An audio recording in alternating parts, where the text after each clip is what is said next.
This voice does not speak from the ego. It is the self, what I have called the totality of the psyche, the union of conscious and unconscious, of light and shadow. When the self begins to stir, when the soul becomes weary of fragmentation, you can no longer betray your inner truth to sustain external harmony. You must withdraw not out of punishment but out of necessity. The soul requires integration, and integration demands solitude. To those around you this exit appears sudden. They do not see the inner earthquakes that have preceded it, the years of suppressed pain, the tiny deaths of your authentic self. To them you were always available, always forgiving, always kind. Your absence feels violent because it disrupts the illusion. It exposes the imbalance. And the empath, once invisible, becomes a mirror. But this is where the revenge lies. Not in cruelty but in clarity. When you leave, you remove the anesthesia. Those who once leaned on your emotional labor must now confront the void. The silence becomes a magnifying glass. Your departure casts a light on the dynamics they refuse to see. It is not your intention to hurt, but your awakening forces them to witness their own shadow. Do you understand now? The empath's quiet exit is not an act of ego. It is the soul's return to itself. It is the moment when the unconscious contract, "I will carry your pain if you love me," is torn up. And when that contract dissolves, the entire architecture of the relationship crumbles. This is not just interpersonal. It is archetypal. It is the dismantling of the martyr complex. It is a liberation from the archetype of the wounded healer. Let me take you deeper. Imagine a dream. You are in a house with many rooms, each one filled with people asking something of you. One needs comfort, another weeps, another rages, and you, with open arms, move from room to room, absorbing, soothing, fixing. But one day you notice a door you had never seen before. It is small, almost hidden. And behind it is a staircase leading downward. You follow it. You descend into the basement where no one waits for you, where no one calls your name. It is cold. It is silent. And for the first time you hear your own breathing. You see a mirror on the wall. You do not recognize the face. It is tired. But beneath the weariness is something more, something fierce, something eternal. You lean in and the image whispers, "Come back to me." That is the moment of individuation. The sacred turning inward. The house above will collapse without your tending. Yes, the voices will call for you, but you do not return. You close the basement door and begin the real work, the integration of your true self. This descent is not a fall. It is a pilgrimage. The empath's exit is a descent into the self, and the world, accustomed to your selflessness, mistakes your sacred journey for betrayal. Now let us speak of shadow. Every person you saved projected their wounds onto you. Every soul you soothed used you as a vessel for what they could not bear to carry. But you also played a role. You accepted the projection. You took it as a form of meaning. In their pain you found your purpose. But this was not love. It was a contract born of the wounded child within you who long ago learned that to be loved, one must be useful. To leave is to reclaim your soul from this ancient lie. And when you do, the archetypes begin to shift. The healer must become the healed. The giver must receive. The mirror must reflect inward.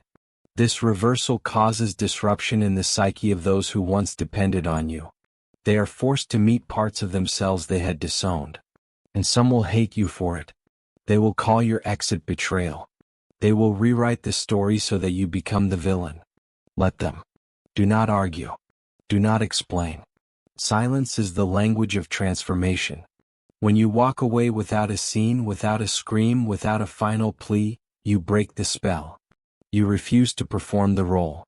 You become something terrifying to those still asleep, someone who no longer needs to be needed. And this, my dear empath, is your liberation. But beware, the loneliness that follows is real. You are not merely leaving others. You are leaving a version of yourself. The one who believed that love must be earned. The one who mistook sacrifice for connection. That self will grieve. Let it. Do not rush to fill the emptiness. For in that void, something sacred grows. You begin to dream differently. The symbols change. No longer are you chased or devoured. You begin to fly. You meet animals who speak. You walk through forests untouched by human sorrow. These dreams are not fantasy.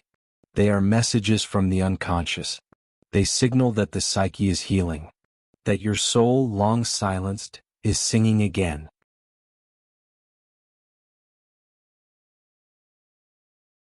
And in waking life you will notice strange shifts. The people who once drained you no longer find you. You become invisible to those who fed on your light. You attract silence, solitude, synchronicity. And perhaps for the first time you begin to feel peace, not the peace of pleasing others but the peace of knowing yourself. This, then, is the brutal revenge of the empath. Not rage, not confrontation, not punishment, but absence. A holy absence that forces others to confront themselves. A withdrawal so complete that it becomes a mirror. And in that mirror they see their hunger, they see the imbalance, they see the truth. But more importantly, you see yourself. And that, dear soul, is the beginning of everything. As you sit with this new silence, this wide, echoing spaciousness, you may feel like a child who has wandered too far from the village fire. You have spent your life tending that fire, keeping it burning for others, feeding it with your spirit. But now you are in the dark woods alone, and the stars are the only witnesses. Do not mistake this solitude for abandonment. It is the sacred wilderness of the soul. You must understand, every time you said yes when your body whispered no, you split from yourself. Every time you offered comfort while your own heart ached, you fractured a little deeper.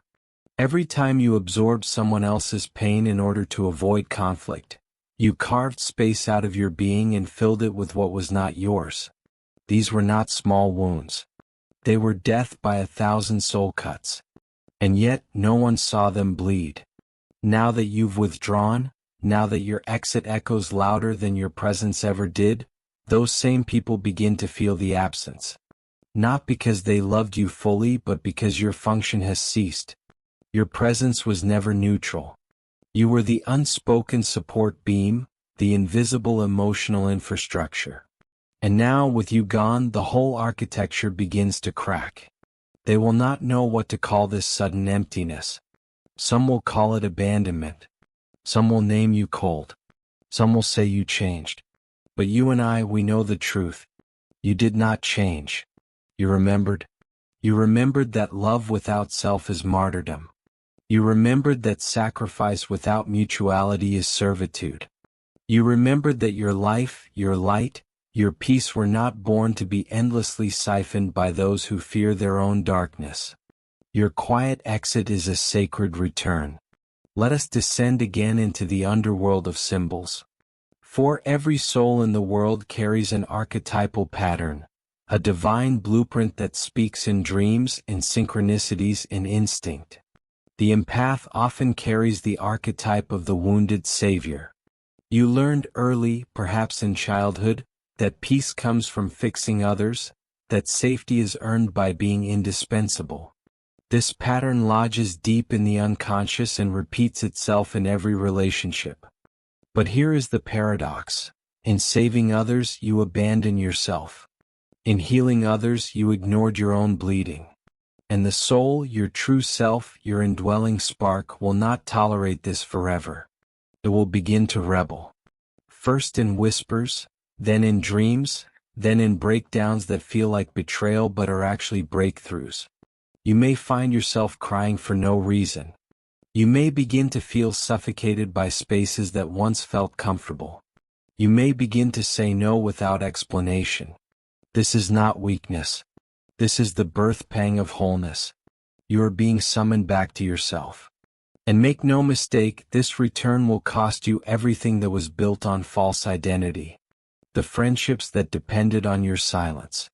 The family roles that demanded your compliance. The love that only bloomed when you were hurting. These things will fall away. Let them. Do not try to explain your exit. It was not an intellectual decision. It was a movement of the soul, a tectonic shift beneath the surface of your psyche. It is the moment when the persona, the mask you wore to belong, cracks open and reveals the self. The self is vast. It does not negotiate with dysfunction. It does not barter with fear. It does not pretend. It simply is. And when you begin to live from this center, from this unshakable root, you will find that your energy no longer leaks out into the world without discernment. You will find that your presence becomes selective, sovereign, even intimidating, not because you are cruel but because you have remembered your worth. This remembering is the death of the old identity. And yes, there will be grief. Grief for the version of you who tried so hard. Grief for the years you spent explaining yourself to people who never really heard you. Grief for the loneliness that accompanied your compassion. Let yourself mourn but do not regress. You are not who you were. You are becoming. Now let me speak of something few dare to acknowledge, the shadow of the empath. For every light has its twin. And in every empath, there is a shadow that whispers, if I can feel their pain, perhaps I can earn their love. It is a dangerous illusion. One that turns compassion into currency. One that makes you betray yourself to avoid being alone. You must meet this shadow.